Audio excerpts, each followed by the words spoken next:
Welcome to the epic story of Rome, a tale that begins with myth and legend, evolves through monarchy, and blossoms into a republic that would shape the course of history. In this series, we'll explore the origins of one of the most powerful civilizations the world has ever known. Today we dive into the founding and early years of Rome, where legend intertwines with history.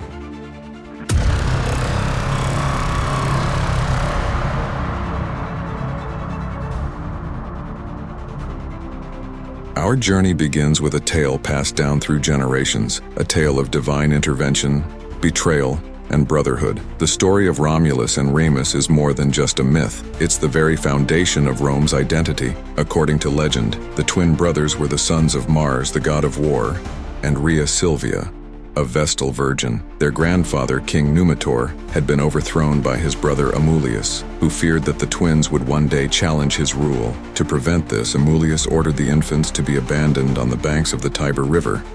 But fate had other plans. The river, swollen with rain, gently carried the twins to safety. They were discovered by a she-wolf, who nursed them in her cave, the Lupercal. Later they were found by a shepherd named Faustulus, who raised them as his own. As the twins grew, their true heritage was revealed. They returned to Alba Longa, overthrew Amulius, and restored their grandfather to the throne. But their destiny lay elsewhere. The brothers decided to found a new city on the banks of the Tiber, near the spot where they had been rescued. However, as in many great stories, ambition and rivalry led to tragedy. Unable to agree on the location of their new city, the brothers argued. In a fit of rage, Romulus killed Remus, and thus, the city of Rome was born, named after its first king.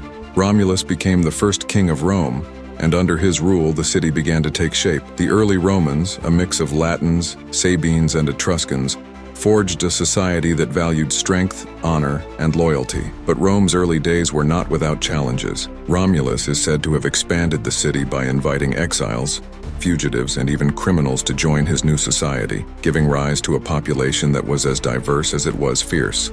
To secure wives for his men, Romulus orchestrated the famous rape of the Sabine women, abducting women from neighboring tribes. Though this act led to conflict, it ultimately resulted in the unification of the Romans and Sabines, further strengthening the fledgling city.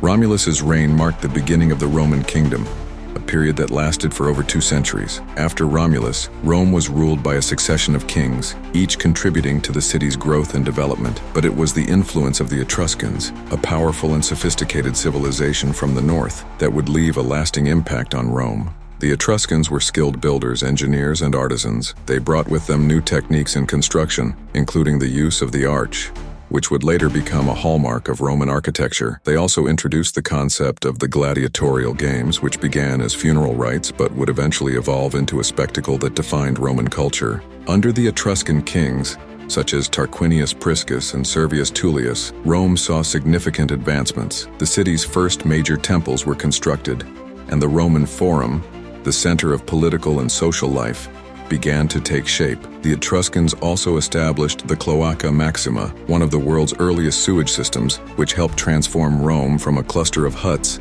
into a thriving urban center. However, the monarchy's final ruler, Tarquinius Superbus, would be remembered not for his contributions but for his tyranny. Known as Tarquin the Proud, his reign was marked by cruelty and oppression. The last straw came when his son, Sextus Tarquinius, committed a heinous crime against a noblewoman named Lucretia. Her subsequent suicide sparked outrage among the Roman people, leading to a revolt that would change the course of history. This revolt would not only end the rule of Tarquinius Superbus, but also the era of kings in Rome, paving the way for the birth of the Roman Republic, where power would rest not in the hands of a single ruler, but in the will of the people and their elected representatives.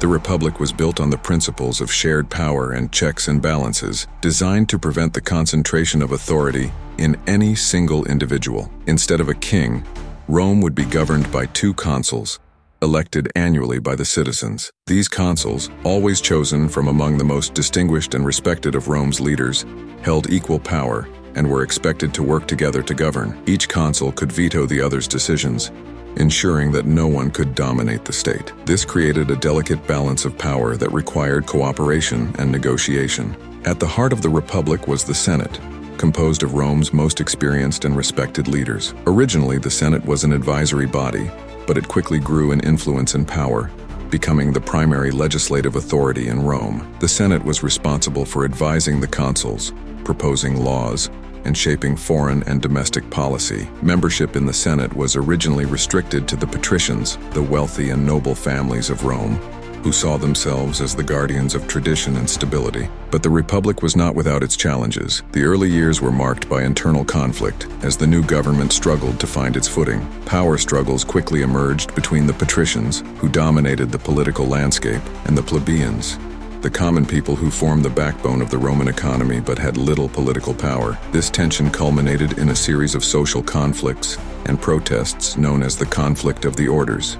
The plebeians, frustrated by their exclusion from political office and their lack of legal rights, began to demand greater representation and equality. They threatened to abandon the city and establish a new settlement unless their grievances were addressed. In response, the patricians, fearing the loss of the labor force and the potential for unrest, made concessions to the plebeians, including the creation of the office of the tribune of the plebs, who were granted the power to veto unjust laws and protect the interests of the common people. This struggle between the classes would continue for centuries, shaping the political landscape of Rome and leading to significant reforms that expanded the rights and representation of the plebeians. Yet, even amidst these conflicts, the Republic endured, evolving and adapting as Rome gradually transformed from a small city-state into a powerful empire.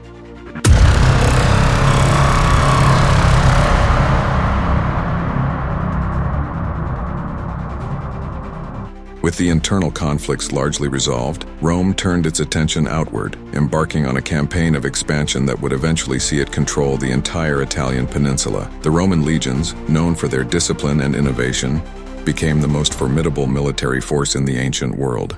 The conquest of Italy was not achieved through brute force alone. Rome's success was also due to its strategy of forming alliances with conquered peoples. Instead of subjugating them, Rome offered its allies a share in the spoils of war and a path to Roman citizenship. This policy of integration helped to secure Rome's dominance and ensured the loyalty of its allies. Rome's expansion was marked by a series of key conflicts, including the Latin War, the Samnite Wars, and the Pyrrhic War. Each of these wars tested Rome's resolve and ingenuity, but with each victory, the Republic grew stronger. By the early 3rd century BC, Rome had established itself as the dominant power in Italy. The city's influence extended from the Alps in the north to the southern tip of the peninsula, but this was only the beginning. Rome's ambitions would soon lead it into conflicts that would reshape the Mediterranean world. Rome's journey from a small city on the banks of the Tiber to the ruler of Italy is a testament to its resilience, ambition, and adaptability. But the story of Rome is far from over. In the next episode, we'll explore the rise of Rome as a Mediterranean superpower